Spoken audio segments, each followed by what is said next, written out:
Oh, it's Jinder's Gear Reviews. All right, folks, welcome back to another one of Jinder's Gear Reviews. I'm here today with a new acquisition for me, something I've been after for a few years now, and I snagged this on Reverb, the popular music gear sales site, for a mere 80 quid. I got it all the way from Utrecht in the Netherlands, and this is the ZT or ZT, depending on your nationality and your choice of native tongue, ZT Lunchbox acoustic amp. Now, just for reference, I've got big hands, I'm a big guy, but here's my hand. Here is the amp. This thing is impossibly cute.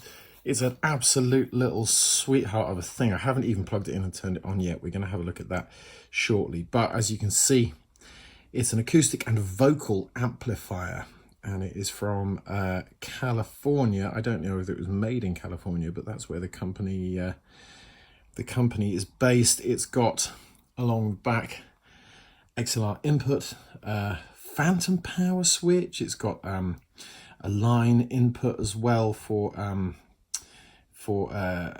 an unbalanced auxiliary input. It's got an effects loop, which is crazy. It's also got a line output for headphones, or running it to a DI, so you can put it through a desk if you're using it as a monitor type thing on stage. It's got a switch for an internal and external speaker. You can run an 8-ohm cab off it. I don't know how much that will pump out, but this thing claims to have an output of 200 watts, 200 stonking watts from this little thing, which is barely, you could almost put it in your pocket. Now, I've got a gig coming up in a couple of weeks, which is it's a garden party gig, a bit of an oddball one, but some people who are into my music have asked me to come and do a birthday party in a garden, which is going to be quite interesting. So I'm going to take this little thing along. It's going to be a socially distant gig. I'll be playing in a summer house whilst everybody else is out on the lawn, presumably keeping 2 meters away from each other, because we are currently, depending on when you're watching this, still in the throes of lockdown here in the UK. It's got a couple of little nicks and dings, bit of delamination, but to be honest, you know, when you're 2-3 feet away, that doesn't show. And it's just a ridiculously cute little thing. So I'm going to plug it in shortly, and we'll report back with some power through it. All right, so here we are doing a little vocal demo through the ZT Lunchbox acoustic here. The microphone I'm using is a mid-70s Electro Voice RE11, which is quite a dark sounding mic. So I've got the treble at about 3 o'clock, the bass at about 9 o'clock. There's no mid control on this, but this is, I'm sitting very close to it, and actually it kind of doesn't even feel like it wants to feedback.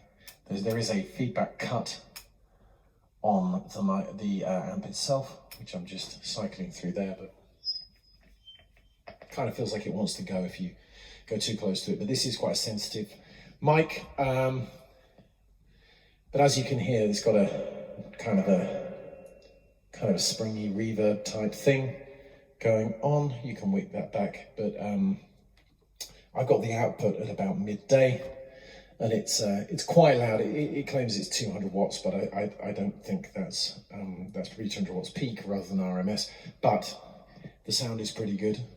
I like the way you work it. No diggity, I've got to bag it up now. I like the way you work it. No diggity, no doubt, baby. So it's got some good kind of depth to it there, and I'll come back shortly once I've plugged the guitar in, and we'll try it out with a guitar DI'd in, and we'll go from there. Okay, so we're back to try guitar through the little Lunchbox Dewberry. The guitar I'm going to try first is this, which is a 2002 Takamine EAN20C Jumbo. The main reason why I wanted to put this one through it first was I feel like it's probably giving the Lunchbox the best kind of fairest crack of the whip. This guitar has onboard EQ. The Lunchbox doesn't have a mid-range control, so obviously a lot of the guitar sculpting is done in the mid-range, and a guitar like this which has the 3-band EQ on board, is very good for kind of, you know, fine tuning, that kind of thing.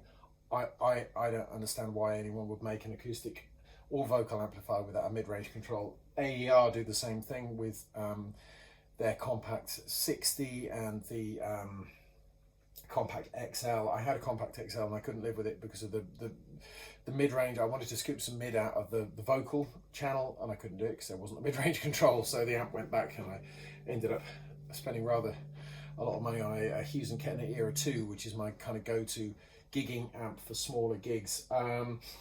This thing, I think it sounds good as a vocal amp. As a guitar amp, it's a little bit middly, a little bit boxy. I mean, as you'd expect for such a little thing. If we go under the hood here, just before we do the acoustic test, you can see, I think that's probably an 8-inch speaker, maybe a 6. There's no tweeter. There's no. It's not a whizzer cone like you have on an AER with the dished cone, but it's pretty decent for what it is. I'll play you a little bit with the Takamine, and you see what you think. I find that the reverb tends to bring out like a middly quality to the amp, which I don't know whether I would use, but I run outboard effects and EQ anyway for my acoustics, generally through a Boss AD10, so I probably wouldn't worry too much about that. But I'll play you a little bit with the Takamine, and then we'll switch guitars.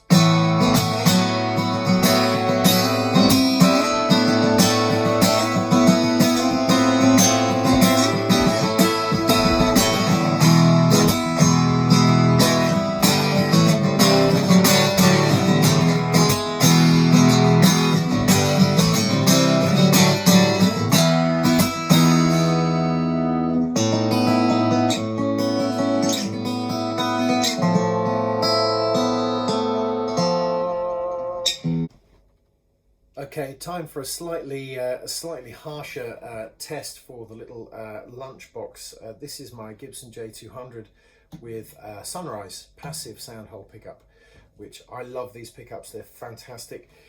In sort of addendum, I would say that a Sunrise really does need to be run through a pre. I usually run mine through the Boss AD10. I've run them through Demeters. I've run them through the Sunrise preamp as well. They benefit from a pre. A lot of people say about an acoustic amp, you know, the great thing is you can plug a guitar in that's supposed to go through a preamp because of the impedance of the input on the instrument in. It will sound fine. In my experience, the Sunrise with a good pre and a little bit of EQ makes all the difference, and it's a wonderful sounding pickup. My favorite pickup of all time, but it does require a bit of front end work. But as a kind of a brutal sort of test for the Lunchbox, I've just plugged it straight in with the 2-band EQ and all. Really, to get the most usable sound, I've dimed the treble. The treble is all the way up. The bass is at about 11 o'clock. The gain is up some way because it's a passive pickup as opposed to the Takamine, which of course has the active palathetic pickup. Reverb is a little bit more sort of clement, I think, with the Sunrise, so I've got a bit of reverb in there. As I said, gain at probably about 2 o'clock, bass 11, treble almost all the way. It is actually all the way up, and reverb at midday. So let's have a listen and see how this compares.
So it's, if anything, I think I perhaps prefer the tone with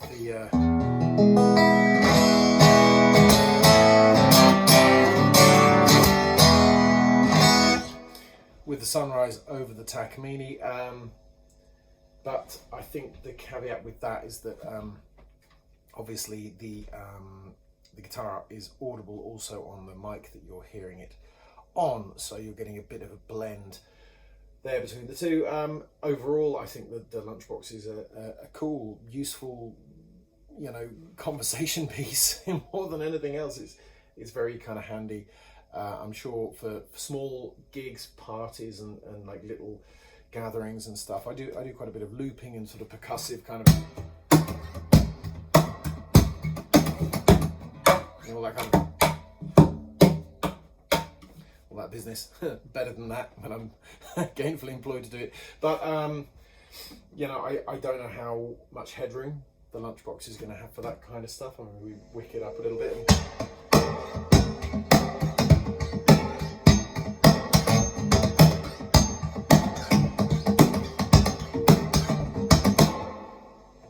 Starts to get a bit boxy. It doesn't quite have the boom that the Hughes and Kettner Era 2 does with the two 10-inch drivers in that, or they might be 8-inch. I'm not sure. I think they're 10s. I'm not sure. But that amp's got a huge amount of punch. You can use it as a bass amp if you want to, which I've done a couple of times on sessions. Yeah, this certainly wouldn't be a bass amplifier for me. I think it's got a kind of a lightness and a mid-focus to it. But I'm looking forward to playing around with it and hopefully extracting something usable from it. But for 80 quid, can't complain. If I'd paid the £400 that they retail that, I would probably be kind of thinking of how I could get them the most out of it. But for now, I'm looking forward to just playing around with it and seeing what gives. So that's it. The Lunchbox by ZT, whatever, the Lunchbox acoustic and vocal amplifier. See what you think.